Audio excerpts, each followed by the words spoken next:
The difference between a therapist and a metatherapist is that it's also the difference between cognition, which is how we think, and metacognition, which is thinking about how we think. They're very different levels. When a person has a problem, more often than not, they've created it at this level of safety consciousness. And safety consciousness, by the way, is where most of us live most of the time. It's when our orientation to the world is one of getting things done, making ourselves feel safe, taking care of our loved ones. How do you form a new identity or fill in the space that used to be there from a past identity? So the first thing is to be aware of how we create our identity. You know, you could talk about it in terms of what is my identity. What you're asking about is how do I reinforce that identity every day? And a lot of it does have to do with the stories that I tell. It has to do greatly with how I interact and behave toward other people.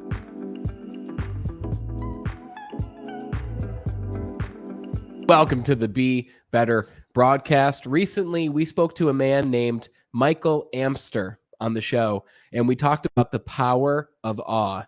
And he introduced me to his co-author of The Power of Awe. His name is Jake Eagle. He's tuning in all the way from Hawaii to share his insights, specifically his insights on how to make the most out of your life. For those of you who don't know Jake Eagle is a coach, a mentor, and he was a licensed psychotherapist for 2.5 decades. Now he refers to himself as a meta therapist, coaching and mentoring people to see what's possible beyond therapy. While Jake believes that therapy has its place, it also has its limitations. For 15 years, he's been conducting retreats around the world, gathering small groups of 20 people at a time and living together in community, learning and practicing how to live and love consciously. We're going to talk about what those two things mean. But when you take away even just one thing from this conversation with Jake Eagle today, all that we ask is you please share this show with just one other person who could use it as well. You are the reason the broadcast has grown to nearly 400 episodes because you are the best part of the Be Better team. Without further ado, all the way from Hawaii, Jake, it's great to have you here, sir. Aloha. Nice to be with you. And I appreciate you doing it at this time because normally I'd have to get up at 2 a.m. to meet with you. Yeah, no, I hear you. No, it's my pleasure. I'm glad that you're able to come on the show. You're our first guest from Hawaii. We've had several who grew up there and lived there, but you're the first one who's actually there. And for those watching, you'll see that both Jake and we dressed for the occasion today. So I was wondering if you would. We did not coordinate this, but it worked out in a beautiful way. So it's good to have you here. So let's kick this off. I'm curious to ask you, in your introduction, you wrote, and this is a theme of yours, to live and love consciously. What does it mean to live consciously?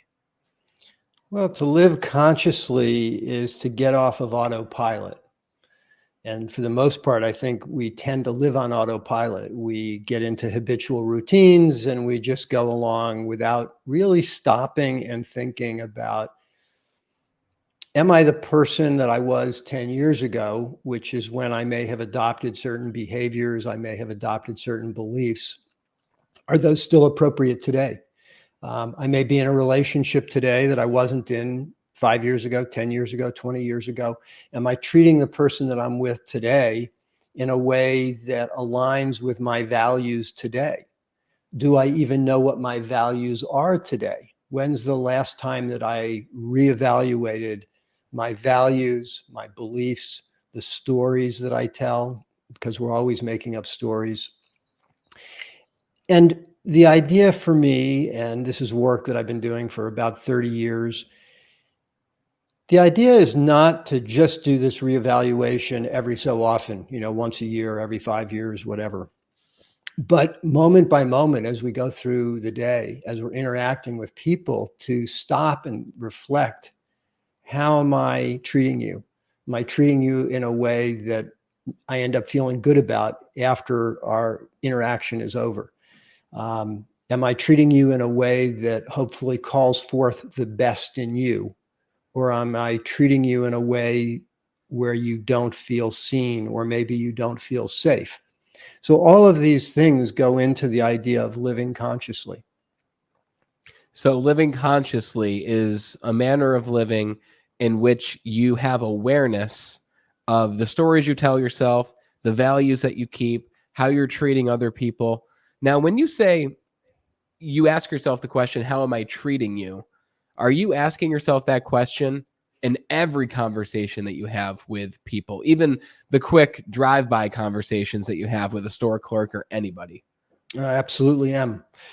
At a certain point, the question recedes to the background. It's not as if I need to remember to ask it because I do it all the time. But yesterday, my wife and I were in Kona. Which is about an hour away. We were driving home, came to a stoplight. There's I assume he was probably homeless gentleman there. He's looking to get money. He's got a sign, and the sign talks about the fact that he has taken responsibility to clean up an area on the highway. And I thought, that's great. That's a really good way to market himself and to try and generate some income. So we gave him some money, but I also took a moment to thank him and to say, I appreciate what you're doing, helping clean up the neighborhood. So yeah, it happens all the time. This idea of being self-reflective and aware of how I interact with people. Have you always been this way where you took that into account? Like, when did you start? Because awareness, like you said, most of us are on autopilot. We'll be driving home from a 30-minute commute and we don't remember the drive, right? Awareness is a muscle that we have to build. And I'm working on this. I'm very flawed in it, very flawed in it. When did this become a priority for you to live consciously and become more aware? Yeah, I think when I was 7. Wow, really? Well, I mean, I'm laughing because I didn't know what I was doing when I was 7, and I think a lot of this is born out of my own insecurities. So I remember being very young and being hyper aware of people around me and tuning into, were they relaxed? Were they comfortable? And of course, the obvious question, did they like me? Did they accept me? Did I feel comfortable around them? But I spent a lot of time trying to understand the dynamics of what's going on between me and other people, as well as other people where I'm not even part of the conversation. And it's been a drive most of my life to find ways to, I think it's two pieces to it. One is to make myself and other people comfortable. However, I also tend to be fairly challenging. And that's the second part, which is to bring forth the best in myself and other people. That's just been a natural, strong drive that I've had since I was quite young. Do you believe it's our responsibility to bring out the best in other people? It's a choice. I think that our culture and our planet would be better off if we chose to think about, how do we bring forth the best in ourselves and other people? What else are we doing here? What's the point? It's true.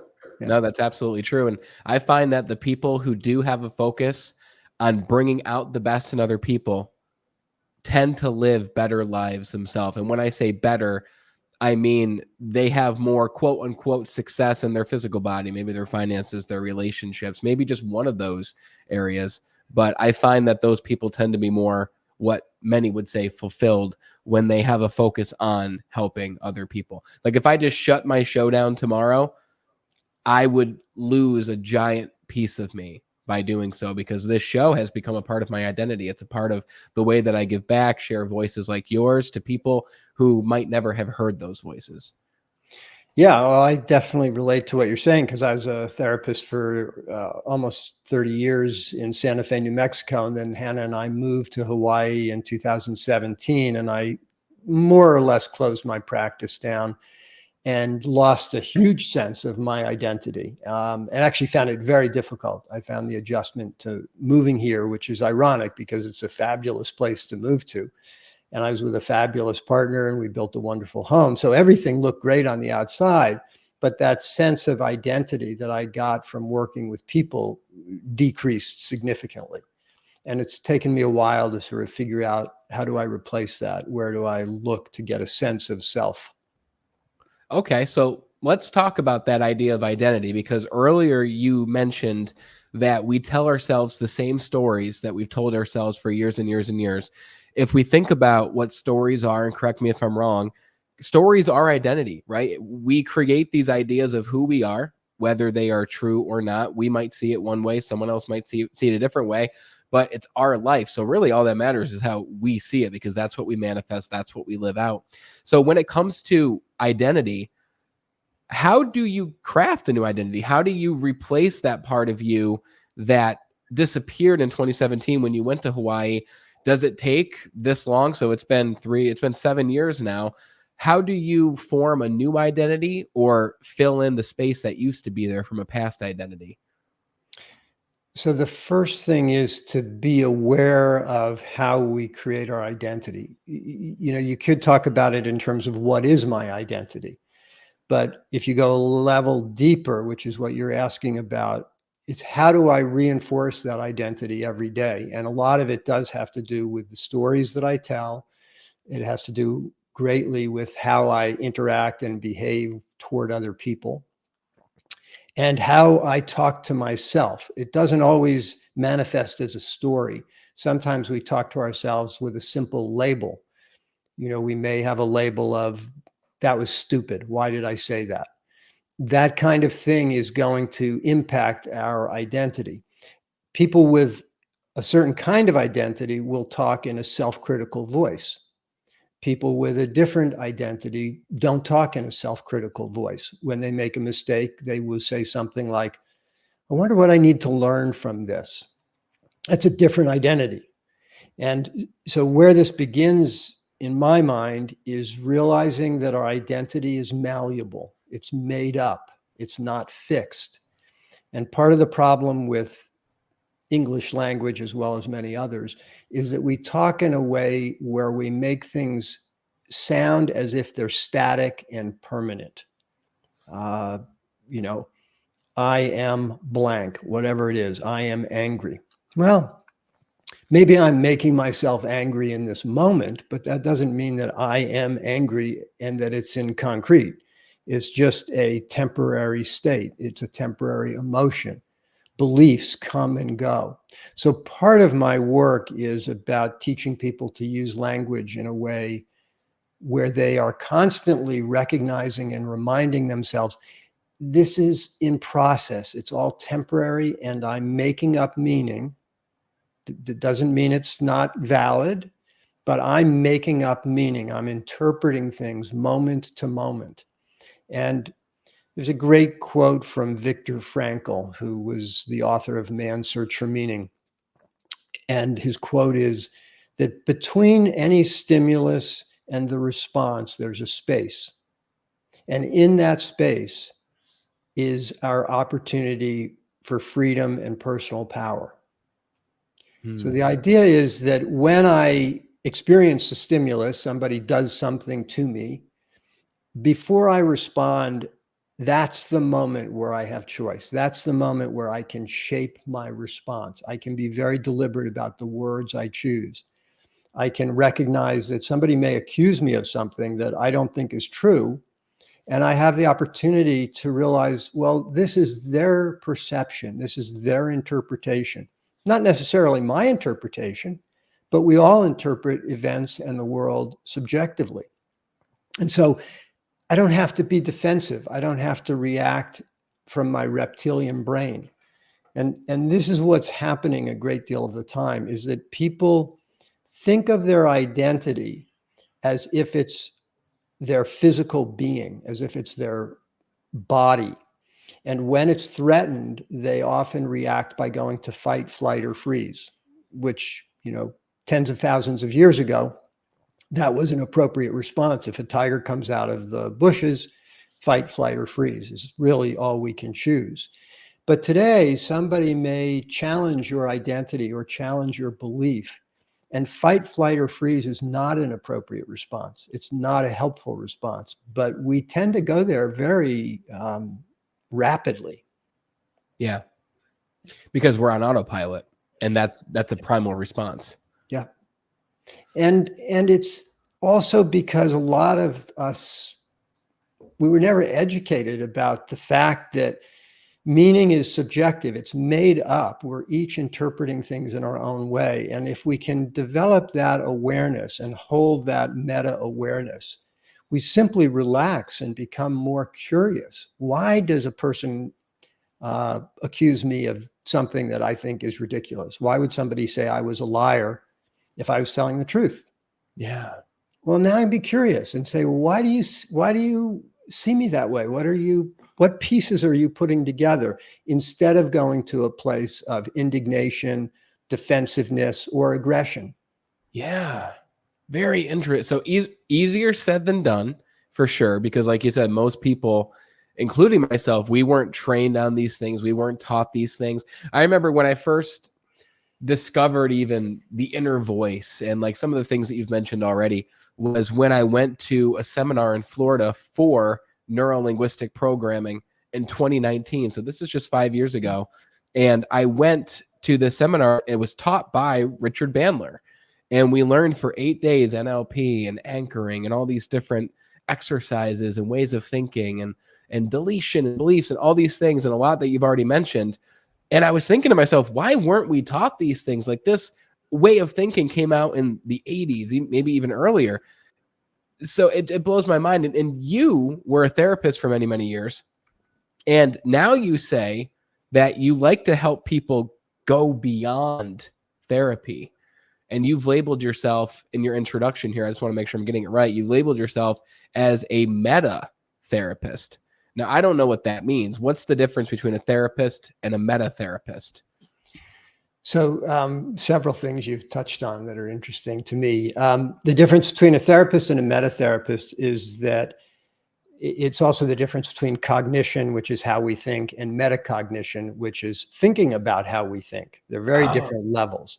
So therapy typically occurs at a certain level of consciousness that I call safety consciousness. And I'll explain that more in a few minutes. A metatherapist stops and recognizes the level of consciousness that the client is at and determines whether working at that level is appropriate and helpful or not. Very often, it's more helpful to go to a different level of consciousness as a way to gain different perspectives before trying to address the so-called problem. So metatherapist carries with them a very distinct awareness of what level is this person operating at, and is that the level to stay at right now, or should we shift the level of consciousness, which I can tell you about in a bit. When a person has a problem, more often than not, they've created it at this level of safety consciousness. And safety consciousness, by the way, is where most of us live most of the time. It's when our orientation to the world is one of getting things done, making ourselves feel safe, taking care of our loved ones, basically checking off the boxes that we check off every day. And it's absolutely essential to live there. And the reality is that what we want to do is get very good at that, which is what a great deal of therapy and NLP is about. But we don't want to limit ourselves to that level of consciousness, because it makes us small. There's so much more possibility. There's so many more ways of connecting and relating and being in the world, but we have to step out of that level of consciousness. And we can talk about how you do that. The other thing I just want to touch on, you mentioned NLP, and I was a NLP trainer for probably 15 years. Along with a colleague, I actually took NLP to Japan in the late 90s. We introduced NLP to Japan. So I'm a huge believer in it. I think it's extremely valuable. I wish we were teaching it to kids at a young age.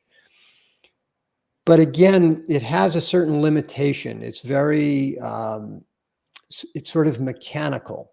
You know, here are these 3 steps to do if you want to change a belief. And they work, but they don't necessarily look at the larger context, where people try to understand, where does the belief come from? How does it serve me? It's not just that I want to change the belief. I want to connect it also to my identity. is the new belief I'm trying to create going to keep me feeling safe and secure in ways that are good for me or ways that are limiting for me? So I'm trying to paint a broader picture, one that empowers people to get out of this level of safety consciousness. Do you believe it matters where a belief comes from if you can change it to something that is more empowering? And how do you know if a belief is good for you? Like, you can have a belief that you believe might be good for you, but after you adopt that belief, you find out that it's not good for you and you learn the hard way. So how can you know that? So, excuse me, two things. I don't think it matters where a belief comes from. To me, it's not a factor. And I think oftentimes in therapy, we place too much emphasis on that. We look at a belief that was born out of trauma, and we assume that that belief is embedded in the person. People even talk about it being embedded at a cellular level. Maybe it is, maybe it's not, but the reality is I still want to change it. So does it matter where it came from? I don't think so. The second part of your question has to do with thinking about the person that I want to be. Does this belief help me be the person that I want to be or not? And then the other part is evidence. I need to look at the evidence in my life. So I may assume that it would be good for me to have a belief that helped me become more extroverted because I'm actually rather introverted. Maybe I'm disappointed, frustrated about going through life as an introvert. So I think, well, I want to develop a belief that will help me be an extrovert. Okay. I also need to look at the evidence. As I start to behave in new ways, is that working for me? What impact does that have on my existing relationships, which I formed as an introvert? Maybe it's not a good idea for me to change this belief. So I need to be very conscious. We go back to the idea of living consciously and taking in feedback and evaluating myself in what I would say is with critical thinking. I don't mean being critical of myself, but I mean thinking in a really thoughtful, deliberate manner. Is Yes. this a change that I should and want to make in my life? What's up, Be Better family? It's Brandon Eastman here. And as a thank you for tuning in to the Be Better broadcast, I want to give you a very special gift. For a limited time, you can get a free digital copy of my book titled Be Extraordinary, Your Guide to Self-Mastery. This book is packed with insights and actionable steps that will help you to unlock your fullest potential in the 5 key areas of your life. But that's not all. Along with the book, I also want to give you the audiobook version absolutely free. Imagine having the power to transform your life right at your fingertips and in your ears anytime, anywhere. Go grab your copy at bebetterindustriescom/book. You'll also find the link in the episode show notes. Go and grab your copy and join me in making a positive impact on the world. Now back to the show. Would you equate living consciously with questioning everything, even the thoughts that are running through our head? Yeah, I think so. I do think that's right. I want to have a caveat, which is that makes it sound like a lot of work, like constantly questioning myself. It's true. But as we become comfortable with this and we start to relax, it doesn't feel like work. I often have couples come in and they'll say, we have a relationship and we push each other's buttons, and we know that's good because that forces us to grow. And I don't really believe in that model.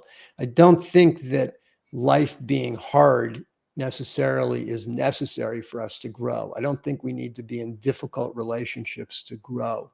I actually believe that we grow more when we feel safe and we're able to relax. Interesting. Okay, so I want to revisit this idea of safety consciousness, but before we do, there's a lot of people in the world, and especially today, a lot of people rediscovering who they are. Maybe they lost their job, they started their own business, they're trying to find something new. And you've met many of these people as a therapist, I'm sure, who say, Jake, I am not happy where I am. I want to become more disciplined because I want to do this. I want to be more conscientious because I want to do this. I want to be a better husband, a better wife, whatever it may be. How do you begin to help people to shift their identity? Is the first step determining what or who you want to be? Where do you begin?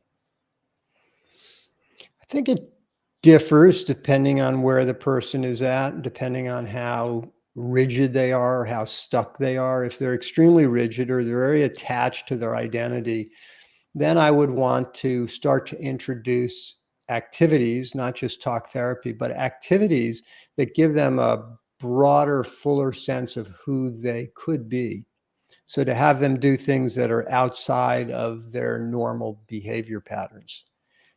And if people are more relaxed and open and curious, then I think the process is quicker. But one of the greatest obstacles to growth is repression. We often hold down or push down feelings that we don't want to experience or beliefs that feel dangerous to even consider. And so I try to create an environment for people where it's completely acceptable to explore those feelings or explore those beliefs. And the primary way that occurs is, as a therapist, the primary way that occurs is through the interaction with the therapist.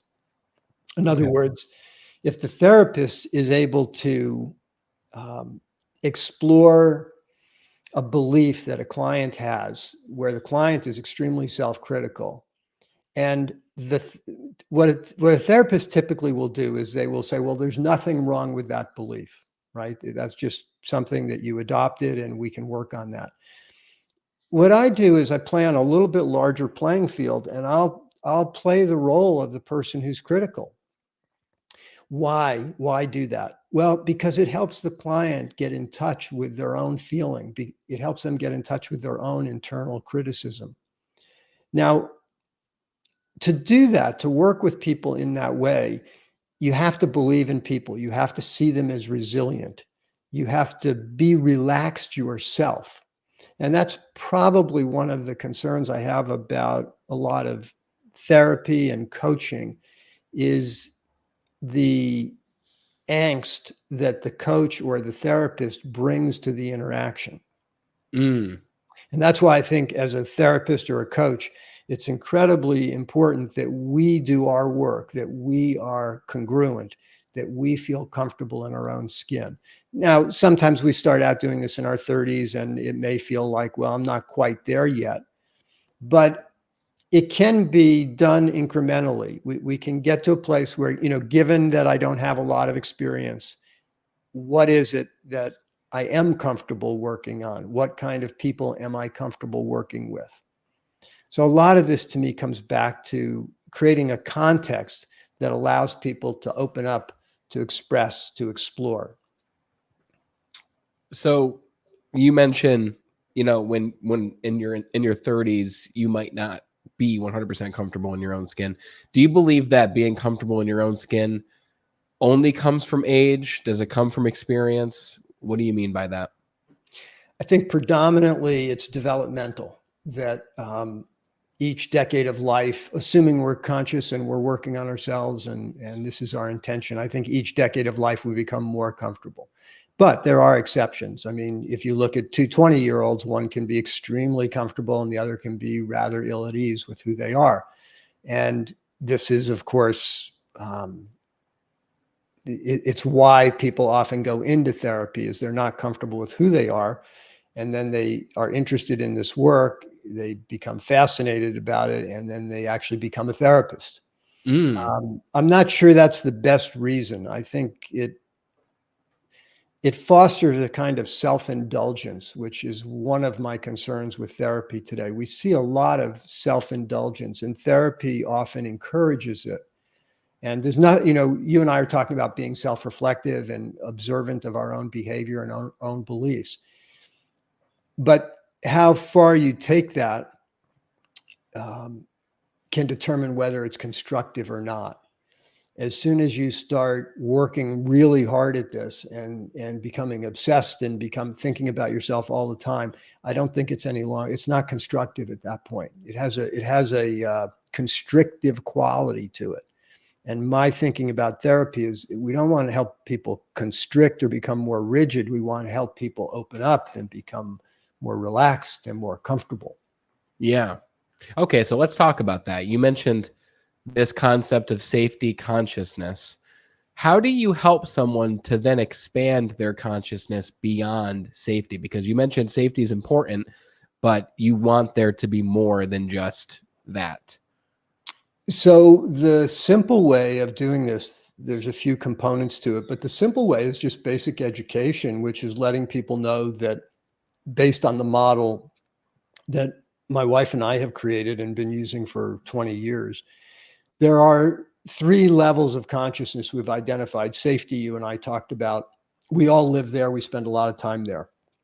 But there's also something that we all have done, and particularly when we were kids, which is to live in something called heart consciousness, which is where we're just joyful, we're playing, we're appreciating life, we're appreciating the world, we're appreciating a new toy that we may have.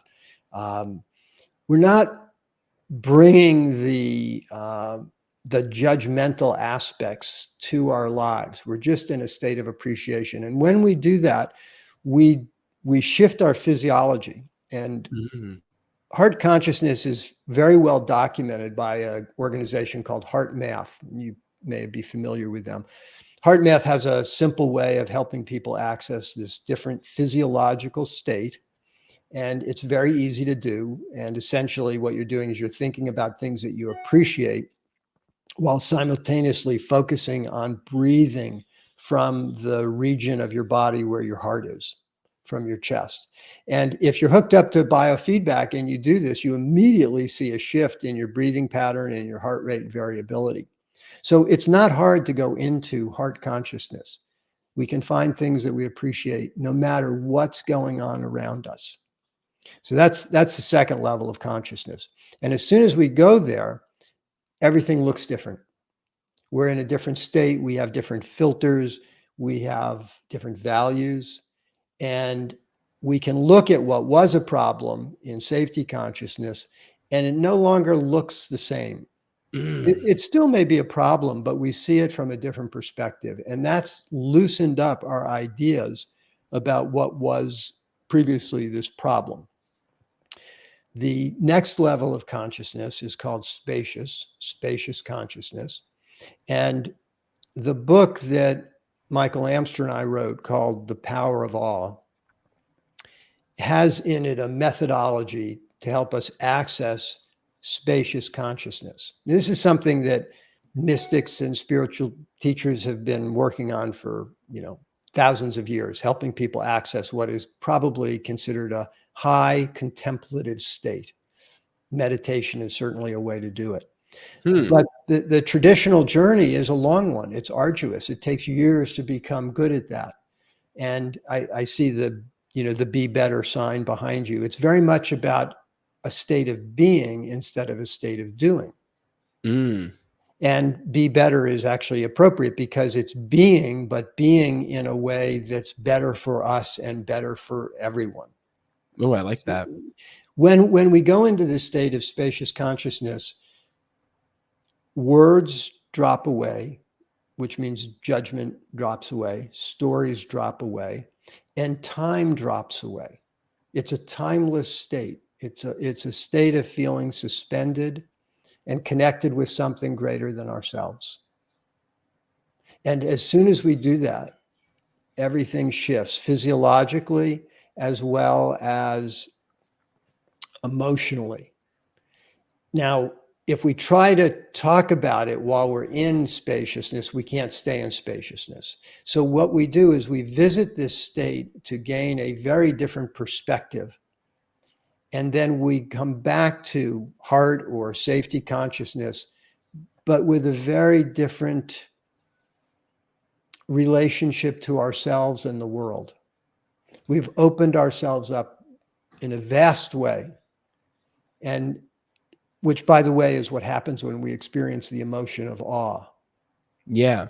And so this is what was so profound in the work that Michael and I did, is we created a 10, 15, 20-second method called the AWE method that helps people quickly go into a state of spacious consciousness. And what we did in our research study is we asked people to do that 3 times a day, and each time takes, let's say, 20 seconds. So over the course of a day, it may be a minute. Yeah. And we saw these remarkable results. I won't repeat all of them because you did a show with Michael, but at the high level, it reduces depression, anxiety, loneliness. It actually reduces inflammation in the body, which is extraordinary. And the reason this is so powerful is that the emotion of awe is known as a pro-social emotion. What that means is that it makes it easier for us to connect with other people and to connect with something larger than ourselves. And when we do that, well, I would just encourage you or your listeners to imagine being in a state of timelessness where there are no words, there's just pure presence. Mm. And if you just even briefly consider that, I suspect you'll feel some shift in your mind or your body or both. Yeah. That's how I felt when I was on magic mushrooms. Yeah. Well, magic mushrooms, and was it Michael Pollan who wrote the book on this? I think so. That sounds familiar. Change your mind. I'm not quite sure about the title, but he talks a lot about awe, and he was using psychedelics.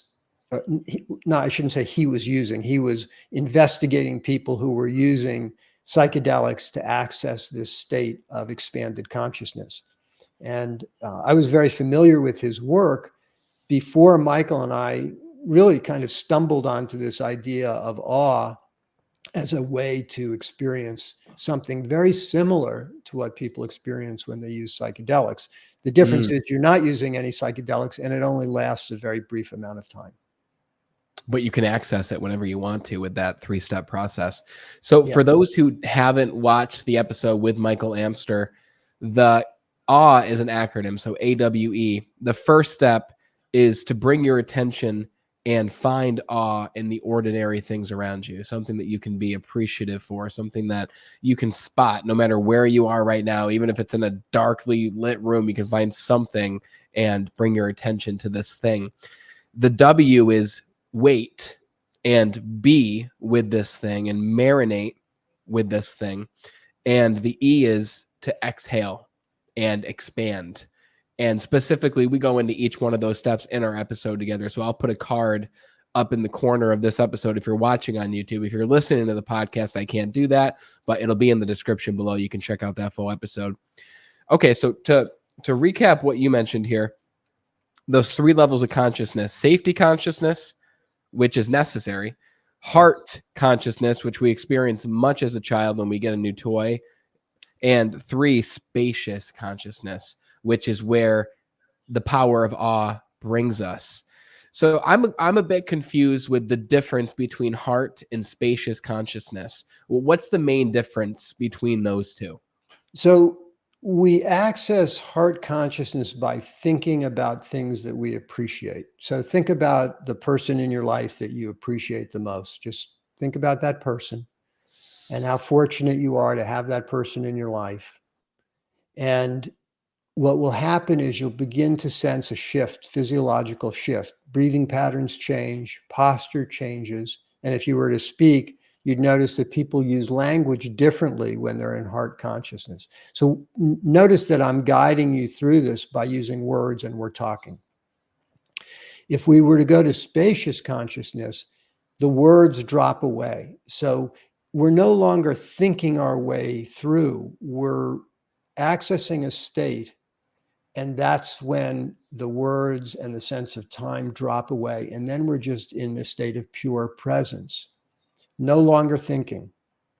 And so it becomes effortless to be in a state of what I would call either spacious consciousness or pure presence. We think only briefly to direct ourselves in that direction, to encourage us to go there. And then what we're doing is we're letting go. And this ties back to the earlier part of our conversation. What are we letting go of? We're letting go of our identity. We're letting go of our beliefs. We're letting go of our judgmental thoughts because they are no longer present. And we experience ourselves in this spacious way that is probably similar for everybody, regardless of culture or background. It's some universal experience that people have. Sometimes it's through contemplative practice, sometimes it's through religion or prayer. Doesn't really matter how we get there. But the point in terms of our conversation is that we don't want to simply work on our problems or issues from one level of consciousness, but learn to move around. Oh. The idea is not to live in spacious or live in heart consciousness. We really probably couldn't do that, but it's to become fluid. It's to move effortlessly. And you can use these very proactively, Brandon. Let's just imagine that you have a challenging conversation that you want to have with your life partner. Well, where do most people go? They go into safety consciousness. They furrow their brow. They think, what do I need to say? What if he or she responds in this way? What if it doesn't go well? And these are all appropriate questions, but they create a certain tone before the conversation ever takes place. If instead you went into a state of heart consciousness and just thought about how much you appreciate having this person in your life, regardless of whatever it is you need to work on, if you just connected with how much you appreciate them. And by the way, if they knew how to do this too, so you could say to them, why don't we both take a minute, go into heart consciousness, and then let's sit down and have this conversation. It's a completely different conversation. Wow. It starts with warmth and care and appreciation. And yes, we have a difference. And yes, we need to resolve it. And yes, maybe we won't both get everything we want, but we're coming at it from a completely different orientation. Yeah, I think that makes it very practical for people to see how it can serve them in their own life. So if you were having that conversation with somebody, rather than educate them on, before we have this conversation, let me educate you on the 3 levels of consciousness. Is there value in just one person going into heart consciousness to have that difficult conversation even still? Absolutely. Yeah. Because, the way mirror neurons work is that the individual who has a more stable and congruent nervous system, that nervous system will carry the conversation because the other person will attune to your nervous system. So if you can enter a state of heart consciousness and be very congruent and fully embody that quality, and the other person may be anxious about the conversation, they will attune to your nervous system. Now, they might not be there 100%, but they'll move in your direction. Yeah. And as soon as you take yourself into heart consciousness, your nervous system is going to shift into a different vibration, a different state. And literally, it changes the chemicals in your body and in your brain. Very, very interesting. Guys, if you want more information on this, be sure to grab The Power of Awe, because that will help you to enter this state of spacious consciousness. It'll give you the 3-step process, where it came from. You mentioned the study. That study was with UC Berkeley that you did that study with. Is that correct? That's right. We did it at the height of the pandemic, and we did it with a little over 200 frontline healthcare workers and 300 patients and family members. So it was a fairly large study with very significant results. That's amazing. Super cool. So be sure to go check that out, guys. The link is in the description below. So you're working on something very interesting nowadays that you called transformational tales. Right. What exactly is that? So Transformational Tales is a series. It's 6 booklets. They're very short. Each one is, I think, 30, maybe 40 pages. And it ties back in a way to NLP, but the NLP is not obvious. It's all conversational. It's in the background. But the point is that it's encouraging people to go through a process. And it's by reading a story. It's a series of short stories. And as part of the journey, you read the first booklet, and then you get 8 audio recordings, one every other day over 2 weeks. Then you go online, you answer some questions, you demonstrate, I've read this, I understand this. Then the next booklet begins. And you go through this process. It takes about 2 months. It's fun. It's humorous in ways. It's engaging, all of which is very intentional because, as I said to you earlier, people learn best when they're relaxed. And so I've created a course that has embedded in it principles of neuroscience that allow people to be relaxed and comfortable and read about experiences that help them integrate new ideas and new concepts without feeling guarded, without feeling like they have to work hard, without any kind of need to self-justify why you do what you do or why you are the way you are. None of that comes up. And so essentially what I'm doing is I'm inviting people to work at a different level of consciousness. And I'm helping people move through. Some of it's in safety, and some of it's in heart, and some of it's in spaciousness. And then the spaced repetition, because you're doing this over a period of 2 months, allows people to integrate the learning. Okay. Compared to doing a weekend course or compared to doing reading a self-help book in 4 days and being done with it. My concern with those things is that we just don't allow ourselves to get deeply immersed and integrate the lessons. So you do it through these, what you call transformational tales or stories. Yes. And after the stories, you get actual audio recordings as well. And then once you've shown that you've downloaded this material, you can go to the next stage. Exactly. Yeah. And this is 2 months of work. Right. Well, work might not be the best word. 2 months of play. 2 months, exactly. I knew you were going to say something when I said work. Yep. Cool. Yeah. So is this something that you've already released? Is this a course that's already out there people can go check out? Yes, it is. I think actually the page that describes it will go up on, I think it's April. It's mid-April. Okay. Yeah, I don't know when this is released, but probably by that time it will be available. And that's on the website, which is www.liveconscious.com. People often think it's live consciously, but it's liveconscious.com. Yeah. Yeah. That's a great website name, by the way. I'm surprised you got that website name. I'm surprised that wasn't taken. Or was it? Yeah, a long time ago. Okay. Yeah. I was going to say that's probably got a pretty penny on it, that website. I love that. Yeah. It's a great concept. I mean, we all hear of consciousness, and imagine if we could all implement these different ideas. Imagine, like what you said, we can help bring out the best in other people. And what would our world look like if we were able to shift between these states of consciousness? Other people would follow the lead, right? We become the leader once we're able to shift into these more empowering states. And a lot of people are followers, but imagine if they were following people who did shift between these, they could learn themselves. So at this point in your life, what are you looking to accomplish with the work that you're doing? What is the change that you really want to see in the world at this stage in your life? Well, there are two answers to that. Personally, I want to get to a place where I'm no longer looking for or depending on external validation to feel good about myself. I used to get a lot of it. I now get a lot less. I'd like to be at a place where I don't require that, because it creates a dependency that does tend to make us anxious. We're always thinking, will I be approved? Will I get what I want? Will I be successful? So that's my own personal agenda. Yeah.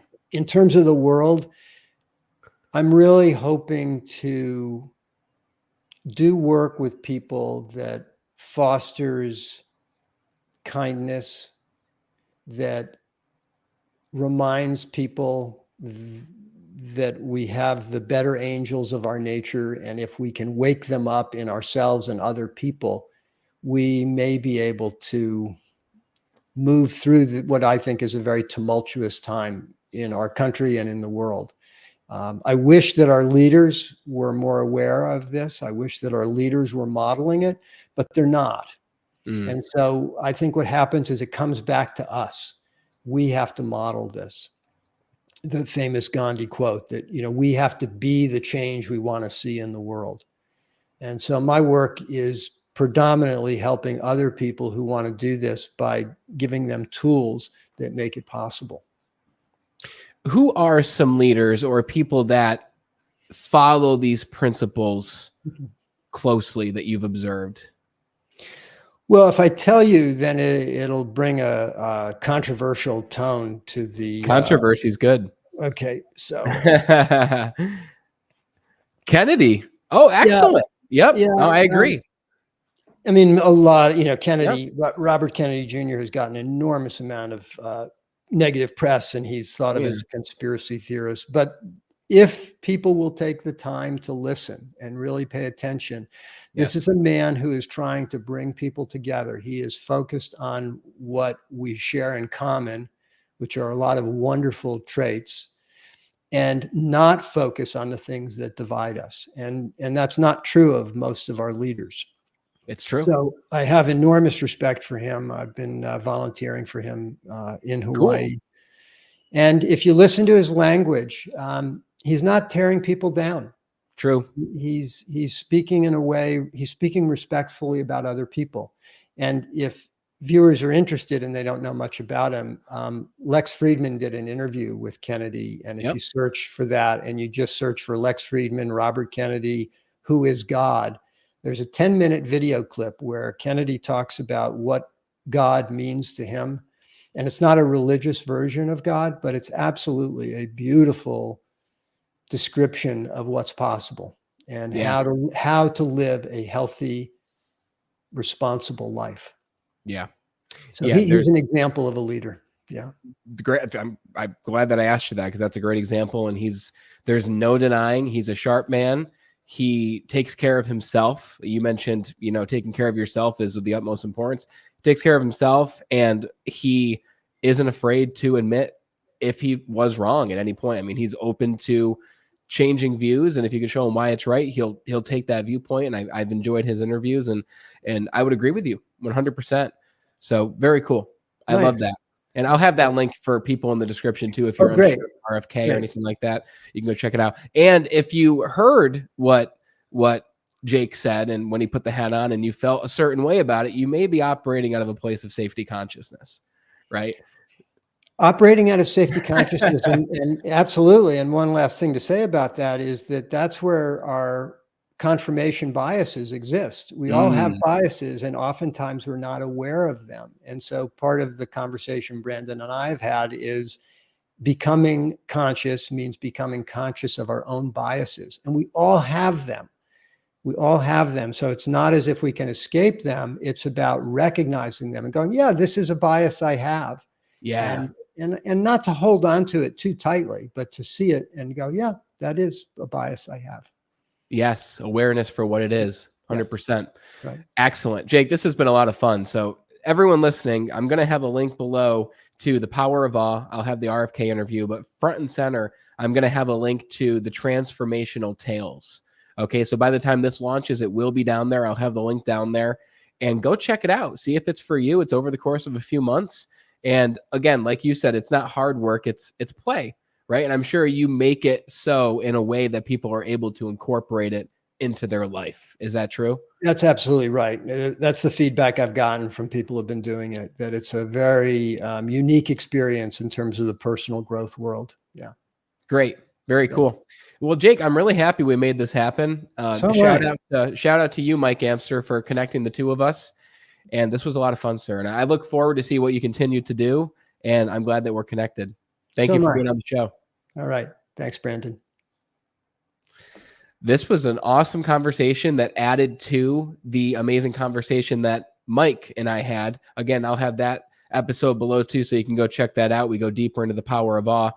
But this conversation with Jake was different. I think we went a lot deeper into the mental aspect of awe. We talked about those 3 states of consciousness. We talked about how to create a new identity. We talked about how to find awareness and bring awareness and shift between these states.